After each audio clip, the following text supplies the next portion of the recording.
Passar agora a palavra para o Eugênio Butti, ex-presidente da Radiobras e atualmente colunista do jornal O Estado de São Paulo. Boa tarde, Carlos Eduardo. Boa tarde, Marcum, Tereza. Queria, em primeiro lugar, cumprimentar o Instituto Fernando Henrique Cardoso e a Folha de São Paulo pela realização desse debate, fazendo eco ao que disse a Tereza agora há pouco, porque, de fato, esse tema vai adquirindo um lugar de destaque na agenda pública e é muito positivo que isso aconteça. Eu também, por isso, cumprimento o Paulo Marcum pelo esforço, pela gestão bem-sucedida que ele vem realizando à frente da TV Cultura e da Fundação Padre Anchieta, da qual eu sou conselheiro, e a Tereza Cruvinel pelo compromisso público que ela assume desde o primeiro momento de aprofundar os marcos da independência editorial na comunicação de uma empresa pública. Esse compromisso é vital e é também uma mola propulsora das transformações, porque ele molda as alianças e o significado de cada gesto de uma gestão que se alicerça sobre esse compromisso público. Eu vejo que nós estamos num momento, e isso é preciso um certo distanciamento para constatar, num momento em matéria de comunicação pública melhor do que o momento que nós estávamos há 5 anos, há 10 anos e assim por diante. Se nós fizermos uma linha, um gráfico, nós vamos ver que os indicadores de qualidade e de qualidade política dessa discussão vêm se avolumando. A criação da EBC, e eu tive a oportunidade de escrever sobre isso, portanto não vou dizer nenhuma novidade, representa um avanço importante do ponto de vista administrativo. A fusão das instituições antes existentes numa só favorece a racionalidade administrativa, ganha em escala na operação, e a instituição que foi criada tem vantagens sobre as instituições que existiam antes. Nós precisamos ter clareza sobre isso também. Acho que nós vamos discutir mais alguns aspectos da nova instituição ao longo dos debates. Eu, por exemplo, acho que há aperfeiçoamentos necessários no que se refere à independência editorial e administrativa, mas eu estou aqui me ocupando, nessa passagem, de realçar que existe um momento, nós vivemos um momento melhor em matéria de comunicação pública. A discussão sobre a necessidade de termos emissoras públicas no Brasil ainda não é suficientemente clara. E isso cabe discutir um pouco. Muitos advogam a existência de emissoras públicas, esperando que as emissoras públicas sirvam de contraponto a o que eles dizem ser uma distorção sistemática promovida pela radiodifusão comercial. Esse é um péssimo motivo para alguém desejar que o país tenha uma radiodifusão pública não comercial. Provavelmente, eu diria, é um motivo para não se ter uma radiodifusão pública. Porque as distorções, as alegadas distorções da radiodifusão comercial não serão corrigidas com contradistorções de uma comunicação mais vinculada a governos, no plural, que às vezes se dizem vítimas, no plural, da mídia. Nós não estamos aqui num terreno da mecânica newtoniana, que uma ação desencadeia uma reação no mesmo sentido, na mesma direção em sentido contrário. Não é verdade que duas distorções gerem uma verdade. Duas distorções geram apenas duas distorções. A resposta a qualquer desinformação promovida por qualquer instituição de mídia é sempre a busca do bom jornalismo nos termos públicos, do serviço público que é o jornalismo. Portanto, não é o uso, e aí o termo é expressivo, de uma emissora por uma autoridade que vai repor a verdade.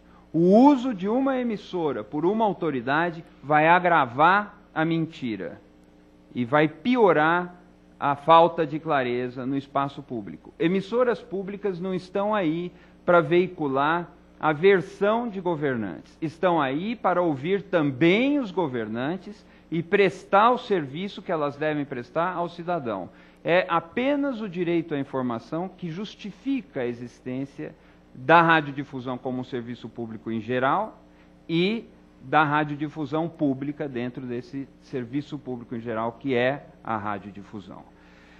Nesse caminho, a palavra apartidarismo ganha um significado especial, um significado em relevo. Porque o dever do apartidarismo cabe a todo jornalismo, é verdade. Mas, nas instituições públicas, o governismo constitui um partidarismo com agravante, porque é um partidarismo praticado com o sustento, com o apoio, com o fomento dado pela máquina pública. Então nós estamos diante, quando vemos uma emissora pública enveredar pelo governismo, nós estamos diante de uma forma contemporânea de patrimonialismo, um patrimonialismo que eu gosto de dizer simbólico, ainda que material, e que persiste como uma reserva ecológica de vícios ancestrais da nossa cultura política.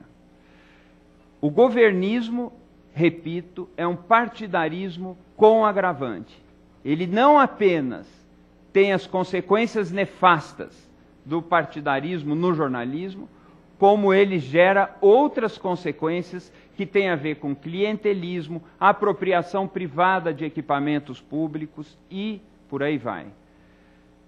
Nesse sentido, o crescimento de uma comunicação pública de qualidade, nesse momento, passa por uma postura, eu diria, ostensiva, reafirmada diariamente, de apartidarismo e de independência frente aos governos, no plural, às autoridades. Não podemos cair na ilusão de que um governo será o patrocinador de emissoras públicas de qualidade. Os governos têm mais problemas com uma comunicação pública de qualidade do que têm palanques com uma comunicação pública. Tem mais problemas porque a comunicação pública estimula participação de grupos diferentes da cidadania, debate ações do poder público e, com isso, gera o que nós podemos chamar do dever de vigiar e de fiscalizar o poder. A comunicação pública de qualidade é mais um fator de vigilância sobre o poder.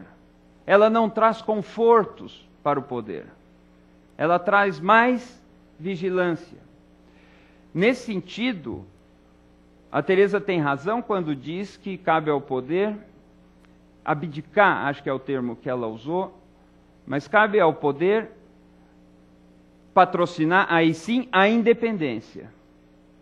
Os mecanismos pelos quais o público, participando da comunicação pública, poderá apoiar e fazer parte do dever de vigiar o poder. Um outro aspecto que valeria destacar nessa fala inicial é que a comunicação pública nasce da confiança no seguinte fenômeno: os cidadãos reunidos em público são capazes de produzir soluções superiores àquelas que os enunciadores imaginam possuir. É muito comum no debate político nacional que políticos das mais diversas posições no espectro ideológico linear afirmem que houve uma distorção, uma maquinação, às vezes surge o termo complô, para dirigir a formação da opinião pública numa certa direção.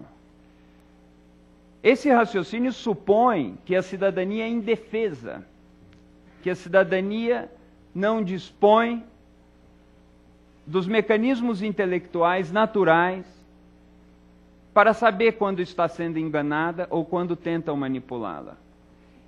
Esse raciocínio supõe que o espaço público, no sentido dos cidadãos reunidos em público, são espaços inimigos.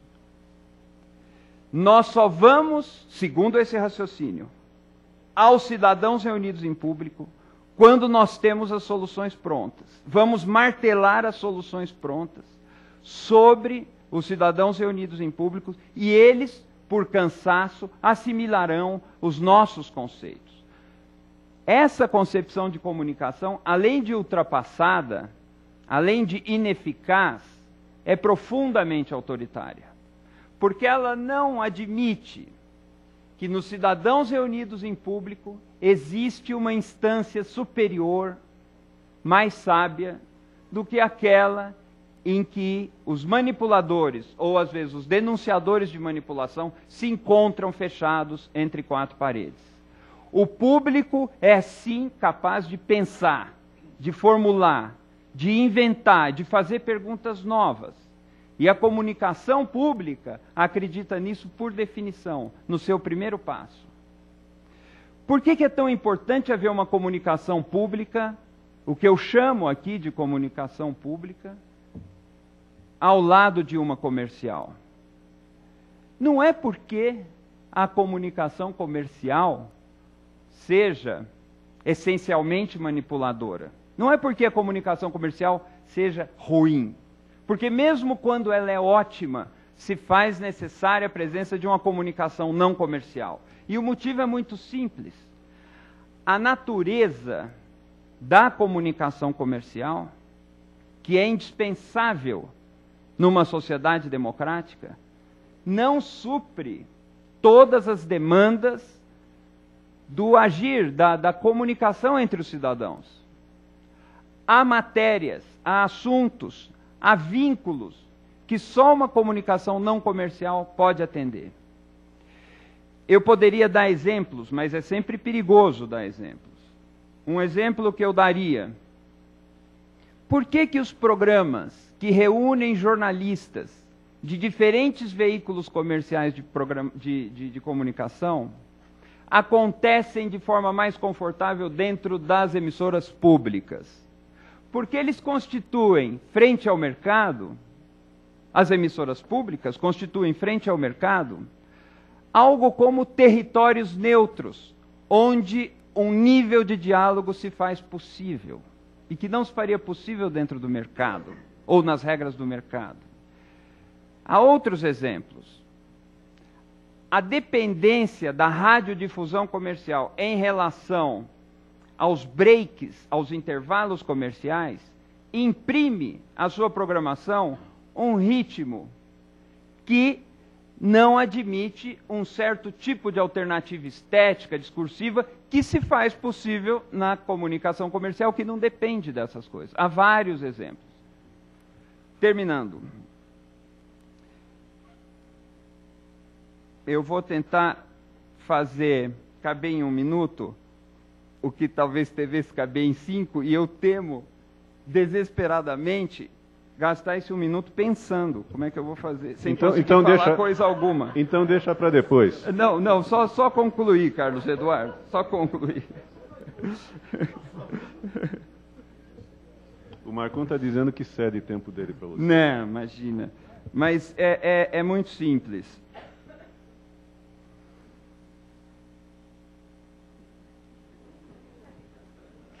Eu tendo consumido esse minuto que me restava numa reflexão que se revela agora totalmente infrutífera, eu encerro a minha contribuição nesse momento, esperando ter depois algum tempo para nós discutirmos mais. Muito obrigado. Teremos bastante.